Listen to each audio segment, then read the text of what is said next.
Hello everyone, and welcome to the video for section 5.3 of our textbook on graphing the other trig functions. So these are the tangent, cotangent, secant, and cosecant functions.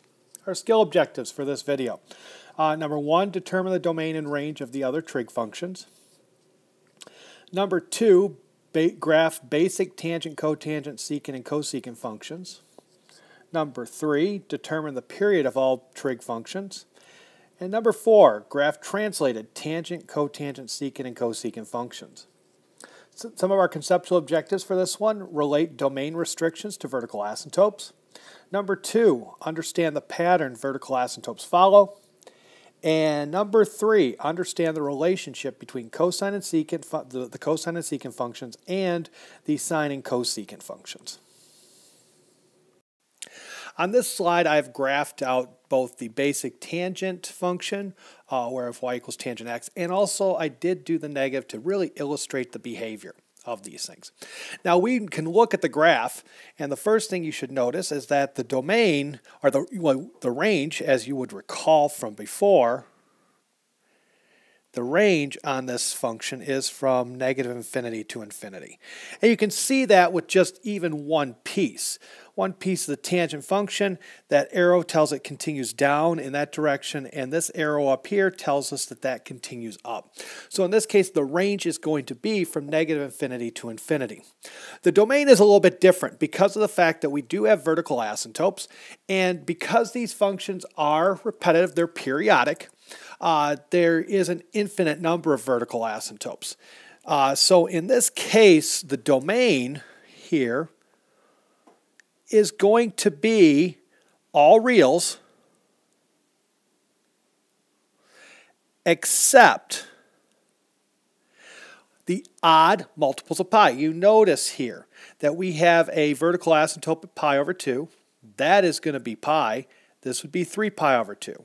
So we have one at pi over 2, 3 pi over 2. The next one would be 5 pi over 2, then 7 pi over 2, and 9 pi over 2. And it would just continue like that, as well as in the negative direction as well. Negative pi over 2, negative 3 pi over 2, and so forth. So when we say that, except at the odd multiples of pi over 2, what we're going to do is we take it's going to be 2n plus 1 times pi divided by 2. The 2n plus 1 gives us all the odd numbers. So these would be the odd multiples of pi over 2. Another thing that we want to be aware of here is looking at the behavior of each function, of the tangent, and I want to look at the negative tangent as well. And one of the terms I'll use to describe this is that I look at this, and remember, we read a function like we read a book. We go from left to right. A function is increasing if as I move from left to right it's going up, and it's decreasing if as I move from left to right it's going down. Now when you're reading these tangent and cotangent functions, what you're going to do, you're going to look between the vertical asymptotes. So if I go between these two vertical asymptotes, as I move from left to right on this, for the tangent, the function values are going up. So the tangent function here illustrates this has increasing behavior.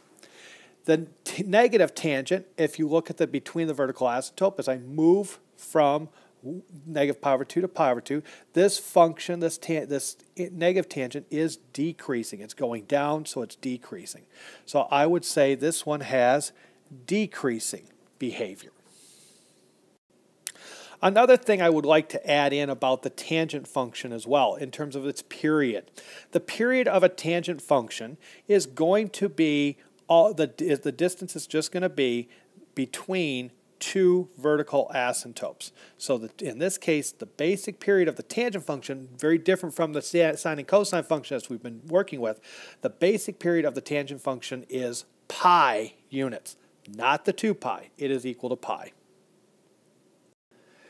Now let's look at the basic cotangent function, and again, like we did with the tangent, I do have the negative cotangent as well to illustrate the behavior. Now you'll look at these and you'll say these look very similar to the tangent and cotangent. One difference is the cotangent, in this case right here, this cotangent for right here, that one has That one has decreasing behavior, while the negative cotangent does have increasing behavior. You should have recognized that. Now, in terms of the domain and range, the domain of, or the range of the cotangent function, like we've talked about in the past, is again all real numbers, and you can again recognize that by looking at each piece. The domain, again, though, we do have vertical asymptotes. So places where we have vertical asymptotes, we do need to eliminate those. Keep in mind, the vertical asymptotes happen for all these trig functions where the denominator equals 0. So in cotangent, which is cosine over sine, we're going to have vertical asymptotes wherever the sine equals 0. So in this case, our domain is again going to be all reals, except, now in this case, you'll notice where we have vertical asymptotes at 0, at pi, at 2 pi, and that would continue at 3 pi, 4 pi, and so forth, negative pi, negative 2 pi, etc. So it's always going to be happening. We're going to have all real, the domain is going to be all reals except at the multiples of pi. So the integer multiples of pi, so it's going to be pi times n. Those would be the values that would have to be kept out. Also, another thing you should recognize with this, like the tangent function, the cotangent does have a period of pi units. Now, in this case, with the secant and cosecant, I am only going to show you the one graph of the basic secant with the where it is positive, mainly because in the tangent and cotangent, I wanted to illustrate the increasing and decreasing behavior and how both tangent and cotangent could have that. Again, with secant, in this case, every place that has to be eliminated is going to be any place where the cosine is going to be equal to 0. So the domain on this is going to be all reals, very similar to the tangent, except when you except all for the values of 2n plus 1 times pi over 2, except at the odd integer multiples of pi over 2. Now, another thing you're going to notice with the secant function is that it has multiple pieces in terms of we have some pieces that open up and other pieces that open down. Okay, in this case, one period consists of a piece that opens up and a piece that opens down. So when I look at the secant function, I will always, every time if I'm going to graph one period, I'll see a u that opens up and a u that opens down. If I'm going to graph two periods, I will see two u's. Now, in this case, I do have two periods. You notice the two u's that open down, but these two pieces on the side here would constitute a second u opening up. So we do have two periods here. The other thing I would like you to recognize with this is that the period on a secant function is going to be the same as the period of its reciprocal function, the cosine. It is 2 pi units. Now we're going to look at the basic cosecant function. It does look pretty similar to the secant function. It does consist of, one period does consist of one u that opens up and another u that opens down. And again, you can really see on this one that the basic period is 2 pi units. In terms of the domain on this one, the domain, because it shouldn't be any surprise because it's very similar to cotangent. Cotangent was cosine over sine. Sine was on the bottom.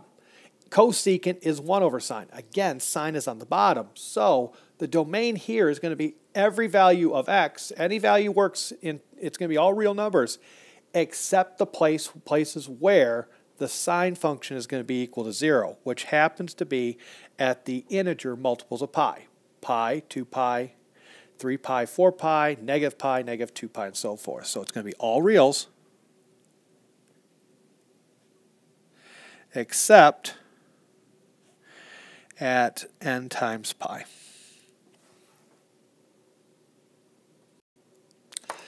Now let's talk about how we go about graphing these things when they have all sorts of transformations, when we have values, vertical stretch shrinks, horizontal stretch shrinks, shifts left, right, up, down. We're going to look at all of that, how we deal with that.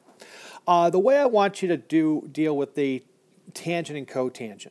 The very first thing you're going to want to do is you're going to want to identify the behavior. You should know what's going to be happening. So when I'm dealing with the tangent function, I know the tangent function will exhibit that increasing behavior when A is positive, and it's going to exhibit the decreasing behavior when A is negative. The cotangent is the exact opposite. The cotangent is going to exhibit decreasing behavior when A is positive and increasing behavior when A is negative. So that's the very first thing you're going to do with your analysis. You're going to identify that behavior. The next thing you have to do is identify the period. Well, with the sine and cosine, we knew that the period was 2 pi over b, 2 pi being the base period of that function. Tangent and cotangent both have a base period of pi. So what happens in this case is the period on the tangent and cotangent is going to be pi over b. Now, and what you also need to remember is that the distance between any two neighboring asymptotes is going to be equal to whatever pi over b is, what that period is. Now, the next thing you have to do in terms of your analysis is you're going to have to find two neighboring asymptotes.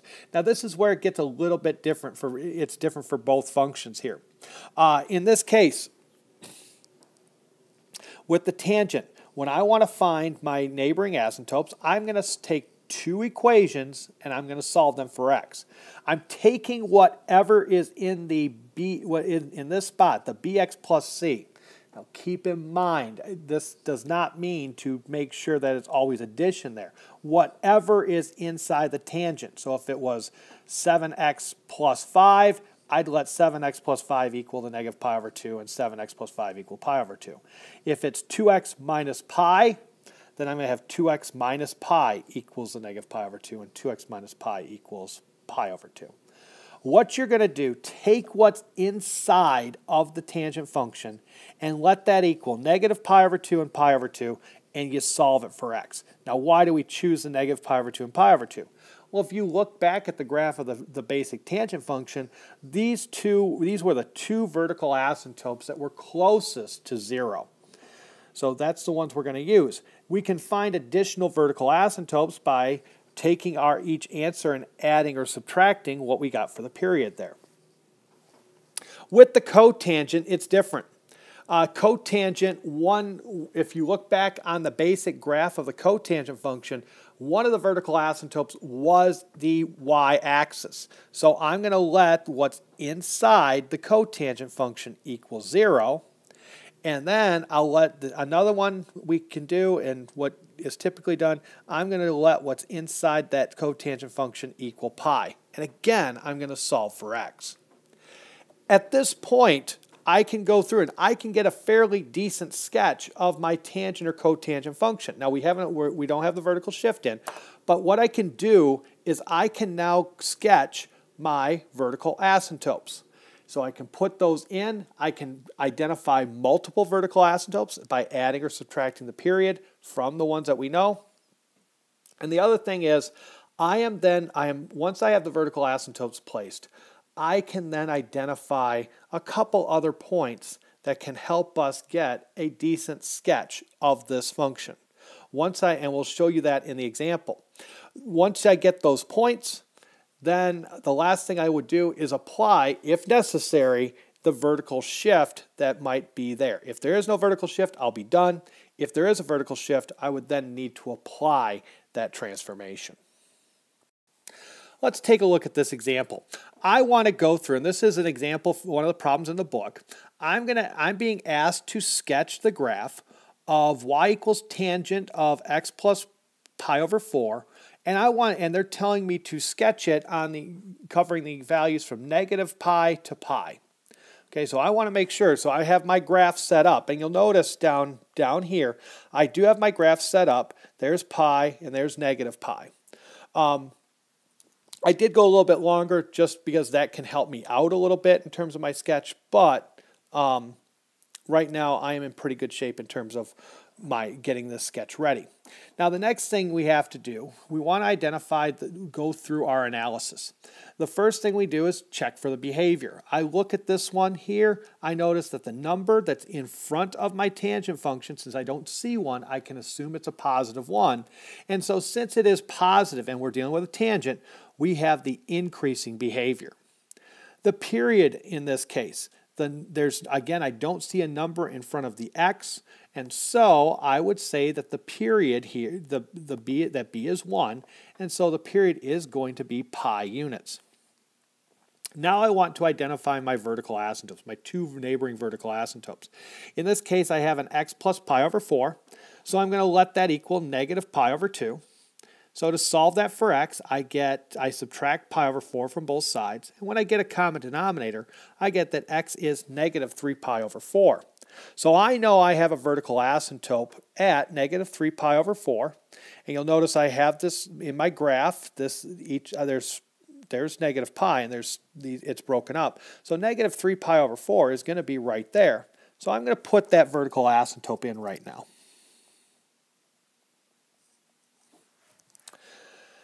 The next one I let x plus pi over 4 equal pi over 2. And again, I'll subtract the pi over 4 from both sides. And when I take pi over 2 minus pi over 4, get the common denominator, I get that there is a vertical asymptote also at pi over 4. So I will put that one in my graph as well. Now, at this point, I can go through and identify other vertical asymptotes if I want. In this case, because I know that there are, from one vertical asymptote to the other, there are 1, 2, 3, 4 lines. So I'm going to go add in another one that I don't really need to worry too much about because it's outside of the range, but it will help me get a sketch. And we would have another one on this side as well, a little bit further out. I will go and kind of estimate where it would be. It's probably right around here. We'll just go with that. That works. Now remember on this, I'm only concerned graphically. I'm only concerned at going what's happening from negative pi to positive pi. Now this is where we have to place our points. We know the behavior, but now we want to place the points. And this is what I know. I know I can identify 3 points. The first point in terms of for each period. The first point that I can identify is I can identify the x-intercept. The tangent and cotangent function are always going to cross the x-axis halfway between two vertical asymptotes. So I look here at these two that I found, the negative 3 pi over 4 and pi over 4, and halfway between them is right here at negative pi over 4. So I know my tangent function is going to cross there. The next thing I know that there are places where the tangent is equal to 1. And where the tangent function itself is going to equal 1 is going to be when you go halfway between the intercept and a vertical asymptote. So halfway between this intercept and that vertical asymptote, which puts us right here at 0, I know the tangent function itself is going to equal 1. Since there's no value for a on this one, we know a is 1. In this case, my tangent function is going to go through this point right there. The same thing is true on the other side. Okay, if I go to the left, it's going, in this case, because it's increasing behavior, I know this one that right here, at this value here, we're going to be down at negative 1. So again, I know it's increasing behavior, so I know when I go to the left, I have to be below, so I'll be at negative 1. And then graphically, what I'm going to see for the tangent function here is going to be something like this. And that would be the first piece. And again, when I come over here, the same thing would exist. I know halfway, when I'm here, between these two vertical asymptotes, halfway between is going to be there, so go 2 lines in. I'm going to be crossing. And then when I go to this line, I'm going to be down at -1. So we're here. And when I go to pi, I'm going to be at +1. And we want to make sure to put that there. And basically, graphically, it's going to go like this. Now, you don't have to show the rest of it, but I'm going to put it in there. Okay. And then when we go in the other direction here as well, at this point, which does, again, right here, we are outside of the range that we're supposed to graph it, but that's okay. I'm going to go through and put the dot right there. That's halfway between. And then here, it's going to go up to +1 at -pi. And so graphically, I'm going to do this there. And if I looked at the other direction, it would be down at -1. And I could go through and get a sketch. So that would be the graph of that tangent function. The main thing in terms of finding those points, number one, once you know what the behavior is, you know in which direction these points are going to go with these additional points that we found here and here, whether they're going to be going up or down. Since this was increasing as I moved off towards the right, I had to be going up.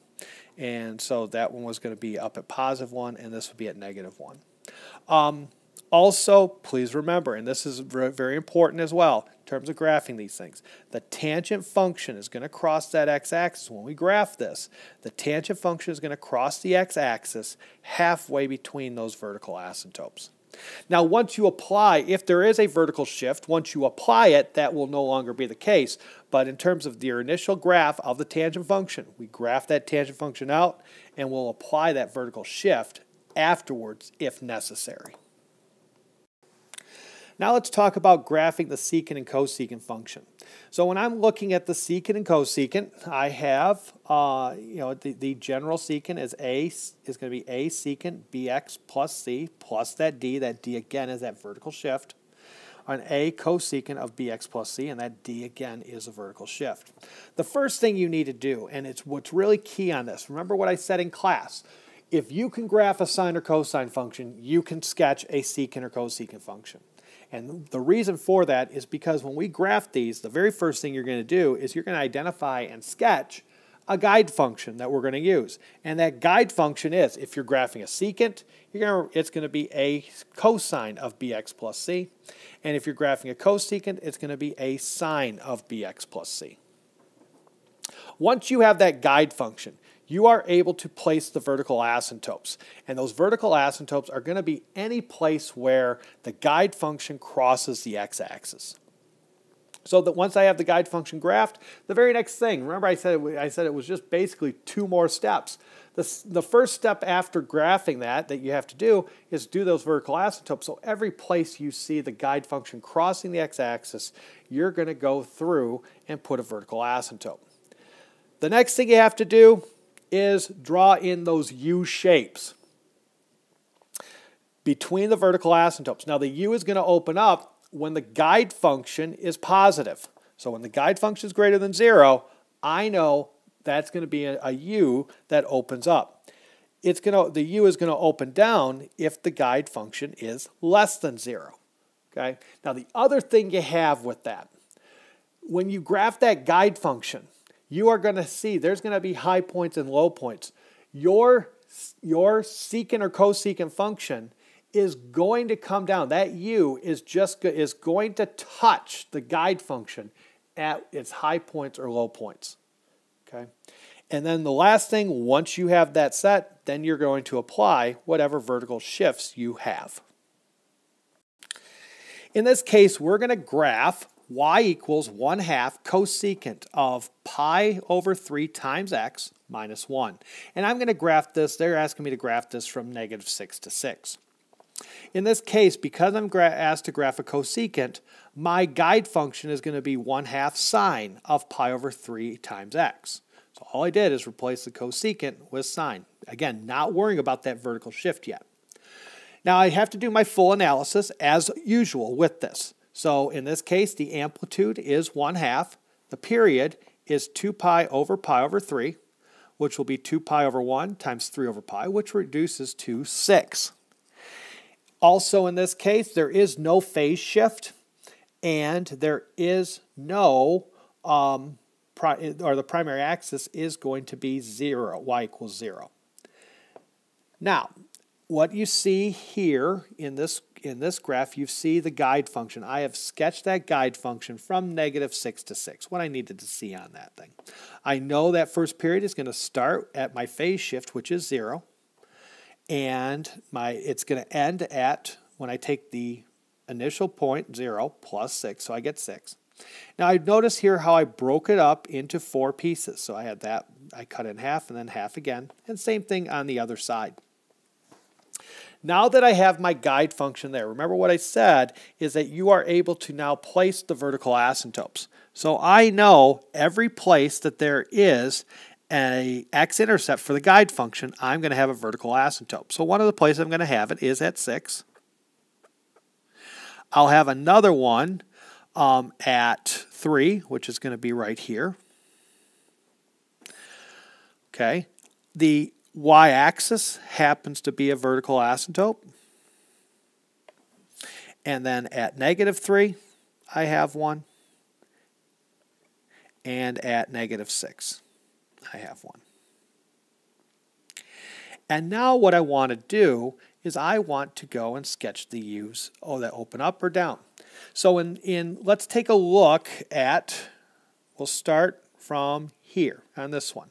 In this case, my guide function is above the x-axis, so it is positive. So therefore, I'm going to have a U that opens up. Now that U is also going to touch at the high point of my guide function there. So it's going to come down. In this case, it's going to come down by the vertical asymptote. It's going to come across, touch that guide function, and then go up. So that would be the first one. In the next one, in this case, the guide function is below the x-axis, so that tells me I'm going to have a U that opens down. And so when I sketch that, it's going to come like this. It's going to go and from the vertical asymptote, it's going to be down below. It's going to come, hit that low point on the guide function, then head off and go down in that way.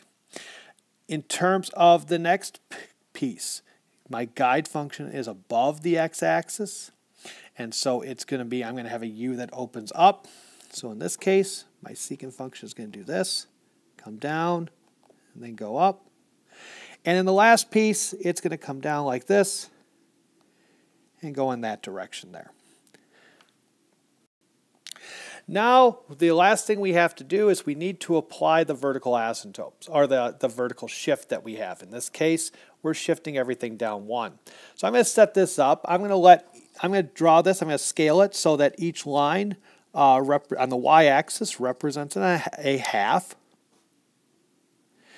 And I'm going to put my vertical asymptotes in. Now, I've noticed I've drawn it so it's pretty close to where the first one I drew without the vertical shift. So I have the vertical asymptotes in basically the same location. It's going to be at there, another one here, and the last one here. I did get that one get a little to keep it solid. I meant to make that dotted, but that'll work. And now what happens here is this. I am bringing everything down 1. Well, so I look at this first piece. In this piece right here, my guide function is at a positive 1/2.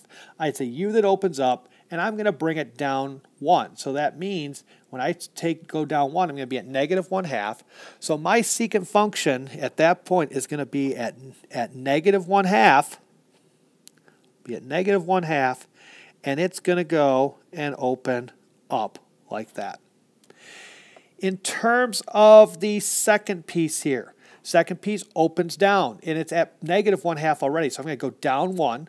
So it's going to go down to -1.5 or -3/2, which is 1, 2, 3. So it's going to be right at that spot there. And so graphically, I'm going to have a function that does this. Now the behavior, again, we have in the next section, we have a U that opens up. So it's going to do the same thing. It's going to be down at -1/2 right there. And it's going to open up. And in the next one, it's going to be at -3/2, and it will open down. And so when I look at this right here, inside the black, this right here is the graph of our secant function, the 1/2 secant pi over 3x minus 1. With that, this does conclude the video on graphing of the other trig functions. Keep in mind it is going to be similar. We'll do a couple of examples. We'll do another example of a tangent, and we'll probably do a graph a cotangent and a secant in class as examples. And with that, though, this does conclude the video, and this is the last video for Chapter 5. Remember, this is a short chapter, and so we will be, next week, we will be doing review, and then we will have our test as well. So with that, have a good night, and I will see you in class.